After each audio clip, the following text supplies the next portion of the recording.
Greetings, fellow detectives. Wizard Kitten 774 here, bringing you Nancy Drew commentary, clues, and cookies. Today we are going to do our review for the 13th mystery in the Nancy Drew series, Last Train to Blue Moon Canyon. As always, my reviews are based on 5 separate categories. We have plot, characters, setting and design, entertainment and gameplay value, and music and vibe. Those 5 categories are scored on a scale of 1 to 10 for a final possible score of 50, and then a final letter grade is assigned as well. So without further ado, let's get into the plot of Last Train to Blue Moon Canyon. This is honestly one of the best plots in the entire series, in my personal opinion.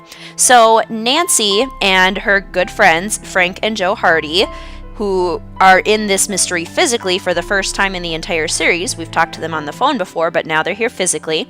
Those 3 are called by Miss Laurie Gerard, who is kind of a Hollywood socialite. She's got a rich father. She loves publicity, all that sort of thing. So those 3 are called by Laurie Gerard to come on this old historic train that she has acquired through her father's business. She says that the train is haunted, and she says that there is a mystery surrounding the train because the train's previous owner, Jake Hurley, was never found, and his train was found in the middle of the desert with only the dead engineer on board, nothing else.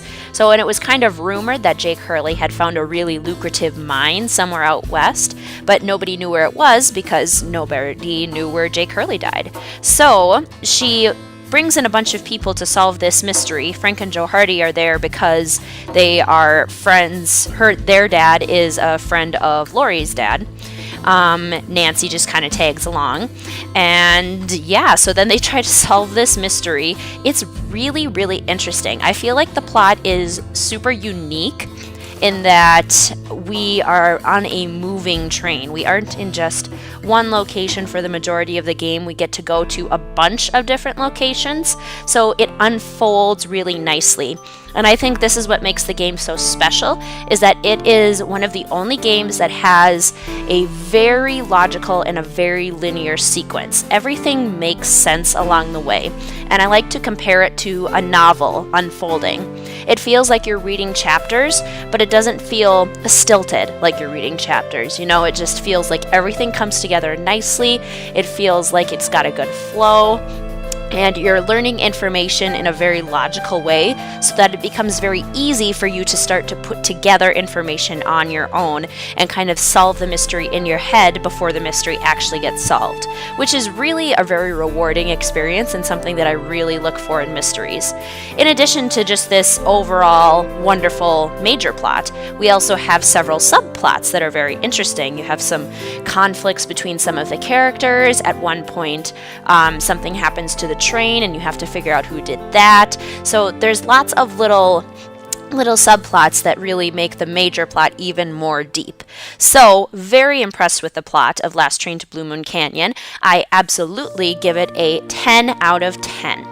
So now let's move on to the characters. This is another, again, it's a unique game because it has one of the largest casts of characters that in the entire series. This, I believe, is the largest cast so far in the series, but it continues to be one of the largest as the games go on. So, as I mentioned, we have Frank and Joe Hardy in person. They look amazing. I love how they were portrayed in this mystery. They did an incredible job. We have Laurie Gerard, who is the young woman that invited everyone to this train. Again, she really likes publicity stunts. She really likes attention. Then Laurie also invited Charlena Purcell, who we actually met before in Secret at Shadow Ranch, but only as a phone friend. So now she is physical in this game. She is an author. She writes romance novels, and she has a kind of knack for gathering information about the Old West. So that's why Laurie invited Charlena along to kind of help with this mystery of ours, because she is able to dig up information about Western people, and Jake Hurley was certainly one of those. Then we also have Tino Balducci, who Laurie invited due to his fame as a police detective. It sounds like he kind of thwarted some criminals who were bank robbers, but it kind of sounds like he might not deserve all the attention that he's getting, and he kind of was just in the right place at the right time. So he's an interesting character. He is very frustrating to interact with because he's often very condescending to Nancy and Frank and Joe. But I love that they make you hate him. I just love that the writing does that so effectively, makes him kind of really a despicable character. And then we also have John Gray, who is a paranormal investigator. And Laurie invited him along because the train, Jake Hurley's train, is rumored to be haunted by his dead wife, Camille Voulet. So John is there as well. He has a TV show on paranormal investigation, so he's an interesting character. Then when we get to Copper Gorge, Colorado, which is where Jake's wife, Camille, was buried, we then meet Fatima, who is the owner of kind of a museum, and there's a taffy shop there. It's just kind of a little tourist attraction in Copper Gorge. We never see her face. She's quite the character. She's always wearing this large miner's costume, but she's really interesting as well. So what I love about this cast of characters is that it is very large, but everyone is connected. They all have these little conflicts together. There's all of this gossip going around about who likes who and who thinks who is a hack and who doesn't like who. And then you meet all these new characters too when you get to Copper Gorge. Not even just Fatima physically, but you also hear the voices of other characters. So it really makes the world feel pretty expansive, because usually when you're solving a mystery, there's lots of people involved, and it can be difficult to sort things out. So I really enjoyed that they did that so effectively in this mystery. Love the cast of characters. They're all very unique, very funny, very fun to interact with. So I give the characters for Last Train to Blue Moon Canyon a solid 10 out of 10. Next, we move on to setting and design, which considers the physical design of the game and where the game takes place and how well that is incorporated into the mystery. I absolutely love the setting and design of this game. It's, again, unique because our location is moving. Our location is Jake Hurley's train, and the train is moving from one place to Copper Gorge, Colorado.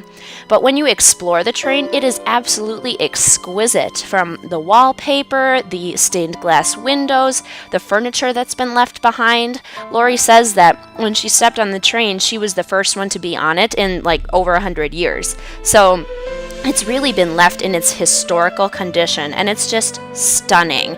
It's so pretty. I love the design of the train. And then furthermore, when we get to Copper Gorge, Colorado, I just love how they did the design there too. The little tourist attraction is wonderful. The crypt where Camille is buried is absolutely gorgeous. You walk in there and they really did a nice job paying attention to the details. Another detail that they really paid attention to is when you're on the train and you jump from car to car, you actually see yourself jumping from car to car. They don't just black it out and make it kind of like a little transition loading moment. You actually get to see Nancy open the door, have to jump over these moving train cars, and she's outside, which is kind of creepy. So it's just really, really cool. The setting is absolutely gorgeous, and I think the train is such an integral part of the mystery that the setting and design is just so important to the overall plot in general, which I really appreciate in a mystery and really, really impresses me. So I give the setting and design for Last Train to Blue Moon Canyon a solid 10 out of 10. Alright, next let's move on to entertainment and gameplay value. So this takes into consideration how fun the game is to play and how fun and easy it is to replay. So I absolutely love playing this game. It's so much fun. It's probably one of the more fun mysteries. I mean, they're all fun because they're Nancy Drew mysteries. I mean, come on. But even within the series, this one is definitely up there in terms of entertainment. And I think that really has to do with the solid plot, the very interesting characters, and the gorgeous setting and design. It's just a very unique mystery. The only reason I can't give it a perfect score, and I would if I could, the only reason I can't is because it is very, very linear. So what happens with that is that you can lose a little bit of exploration freedom, meaning that there are times where you're kind of led in a certain direction that you might not have gone originally, which in real life, in a mystery, you're kind of on your own. There's no game mechanism that's going to lead you back on the right track. I do love that they have that element in this game because it makes it one of the more logical games and one of the more easy to understand plots, even though some of it is a little maybe a little bit out there, but you still understand all of it and you're able to really unfold the mystery at your own pace and really solve it on your own, which I love. The only thing I don't love is that it does take a little bit away from that freedom of exploration, which is one of my favorite parts in mysteries. But that's a very minor thing, very minor. So I give entertainment and gameplay value for this game a 9 out of 10. And finally, we move on to music and vibe, which considers the music of the game and how the overall vibe of the game is portrayed.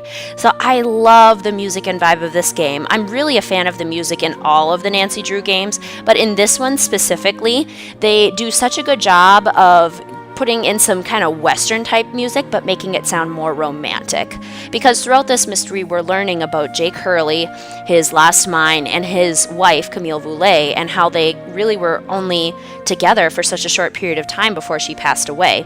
So it should feel a little bit sad and a little bit mournful, but the music with that Western feel still gives you a really interesting vibe. So it's really good sleuthing music. As you're walking along, it really makes sense. I also love, too, that in a lot of the background of the music, you can hear train noises, like you can hear puffing steam. It feels like it's chugging along. So I just think they tied all of that in so well. The inspiration of the train was definitely there in the music. The vibe of the game is great, too. I would not call this a scary game by any means, but there is some subtle scare factor that makes the game more interesting. So there's some creepier moments. You might see a ghost or two. You might be surprised when something happens. I don't want to give away too many details, but I think the overall vibe of the game, just the romanticism of the train, the mystery surrounding Jake Hurley's death kind of makes it eerie. Overall, it's just really quite impressive. So I give Last Train to Blue Moon Canyon a 10 out of 10 for music and vibe.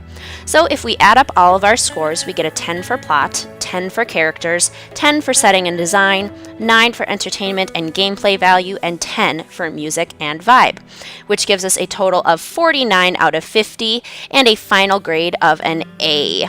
I believe, if I look back, yes, this is so far the game that I have rated the highest in the Nancy Drew series. A 49 is a very, very high score, and I rated that highly because there's very little that's wrong with this game, if anything. The one thing that I pointed out as something that wasn't my personal favorite might not matter to other people. So, do I recommend this game? Absolutely. This game is wonderful. It might not be one of my personal favorites for some reason, but I just cannot deny that this game is nearly flawless. It's so fun to play, the plot is super interesting, the characters are really fun to interact with. You'll find yourself getting upset with some of them at times, which I love. I mean, the fact that they can make me upset with an animated character is wonderful.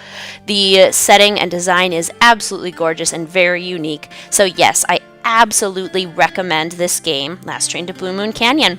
Thank you so much for listening to this review, fellow detectives. I hope to see you soon for some of my other walkthroughs and reviews. Thanks for watching. Stay sleuthy.